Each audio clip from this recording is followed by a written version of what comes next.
welcome back.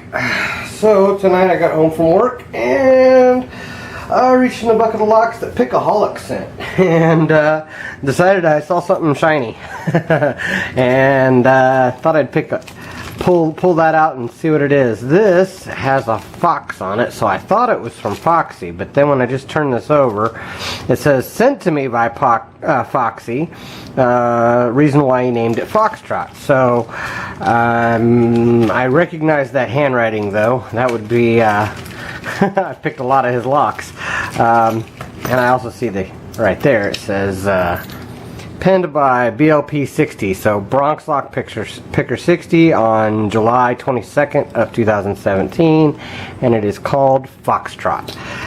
It is an American copy, like an 1100 series, and it has some pretty wicked bitting there, high low, high lows, and it works perfectly. Yeah. That's awesome. But cool little fox on there. I recognize that fox from Foxy, so I'm guessing he probably sent this to Bronx-LockPicker60 stock, and Bronx-LockPicker probably put his magic inside of it. So without further ado, let's put it in the vise and see if I can get into it. It does have basically an American keyway, American basically. So let's see what kind of goodness BLP60 put in this. Let's see here. Let's see. I would normally pick an American with a 50 thousandths pry bar, but using the long end. Let me move this up so you guys can see. So if you use the short end, you'll notice that it can fit in there, but it sits at an angle, so it's kind of crooked. So if you get any kind of false set or anything going on, it'll knock your tension wrench out, and you'll lose your tension. So you use the long end. Way past that, and I'm gonna see, sometimes you can use your 25 thousandths gem, and sometimes you can use an 18 thousandths gem. This one appears that I can use a 25 thousandths gem, so that is what I'm going to do. Let's see if I can get an angle going here so you guys can see anything. I'm gonna do what I always do, which is apply tension and pull forward and search for a binder. Okay. 2.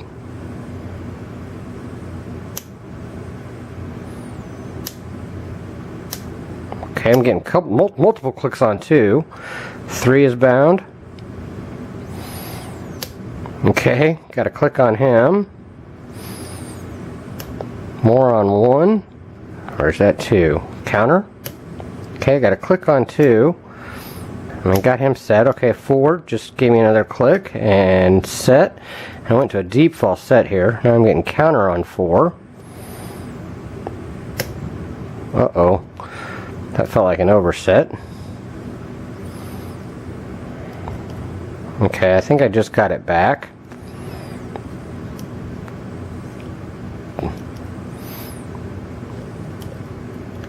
Oh, hello. I think I'm losing my tension a little bit.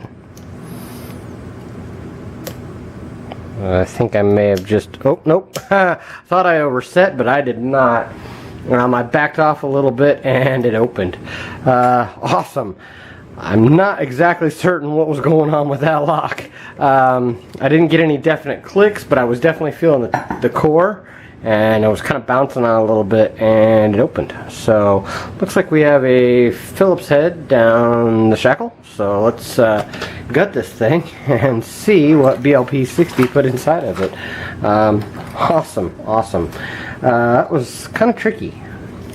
Yeah. If you have not checked out either one of these guys' channels, or any of these guys, I got this lock from Pickaholic. It's penned by Bronx-LockPicker60, and Foxy sent this to BLP60. So go check out all 3 of those guys. They're all great pickers, all have excellent channels. So yeah, make sure you go check out every one of those guys. Actually, they're all good. So this is an awesome lock all the way around. So let's see, Phillips head. Let's see if I can find my Phillips. Sorry, a little ill prepared here. There we go.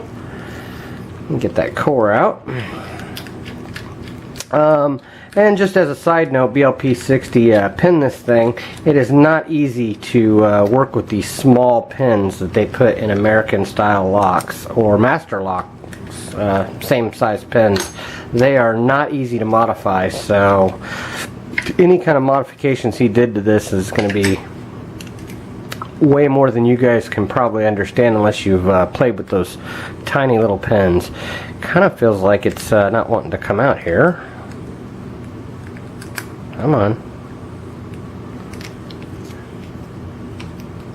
Oh, that's weird.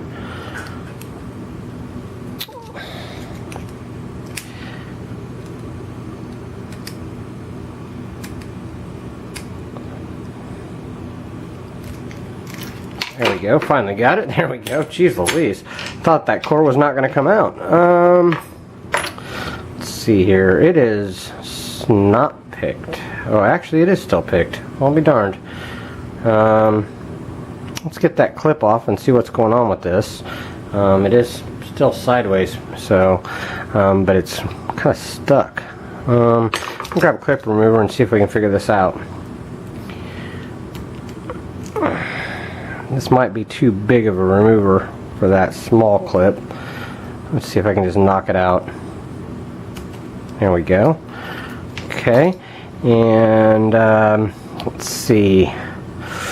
Ooh, let's shim this for one. If I can get a shim in there. I'm not even going to be able to get a shim in there. And of course I don't have a half moon follower on my small follower. I would normally take my, yeah, if I flip it upside down I can pull that trick. Otherwise I will not be able to. I'm going to take my pick and run it all the way upside down and past. So now that half moon is on top. But that only works if you've got it sitting like this, otherwise the pins will fall through the holes. So you definitely don't want to do that. And I don't know if there's anything T-pinish in here or not, and I don't know if I can get my follower, or get my, get a shim in there. Sorry guys, not trying to waste time, but I also don't want to get this thing stuck. Let's see here. Yeah, I can't even get a shim in there. So we're just going to go ahead and go with it. Hopefully he doesn't have anything T-pinish in there. There we go. Awesome. I think I got lucky on that. Oh, that one just plopped out on me. That was in, well, that's interesting. I think that was in 5. I don't think I picked 5. Somehow I think he slid in there. Well, we'll find out when we get this, but I think that was the driver out of 5. Very short key pin in 5. And a threaded chamber. We're going to go ahead and dump these other ones. One was a serrated, short serrated. 2 was a short key pin. 5 was a long key pin serrated. 4 was a serrated, shorter key pin. And 5 was a long key pin serrated. And 6 was that short one that I pulled out. As you guys can see, it looks like there's threading in 1, 2, 3, 5, and 6. 4 is the only smooth chamber. Let's see what's up top, and hopefully we'll figure out where this serrated pin came out of. I think he came out of 6, but we're going to find out. Okay. Looks like they marked the back of this one already, so just have to remember that when I put it back together. In 1 we have a spool and a steel spring.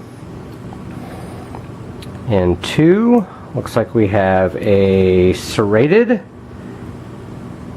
and a steel spring. 3 we have, barely popping out there, a serrated and a steel spring.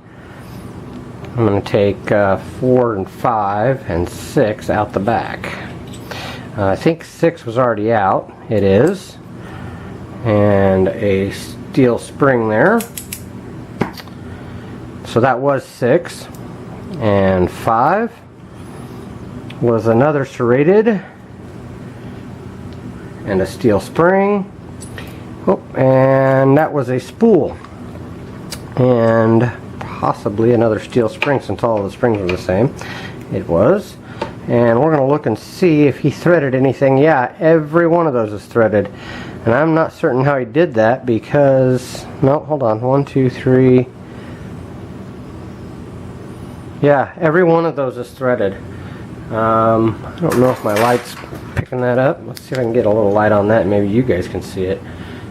He didn't, somehow he managed not to thread the bottom of this core when he threaded the plug, but every chamber is threaded in the Bible. So at any rate, let's do a close-up of these pins. It looks like they're all commercial pins, but with all the threaded chambers, that really made for a interesting pick.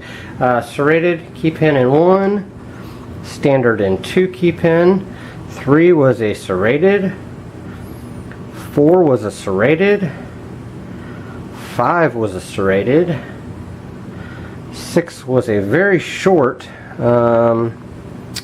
standard. Then we had 1 was a spool, 2 was a serrated, 3 was a serrated, 4 was a spool, 5 was a serrated, and 6 was a serrated.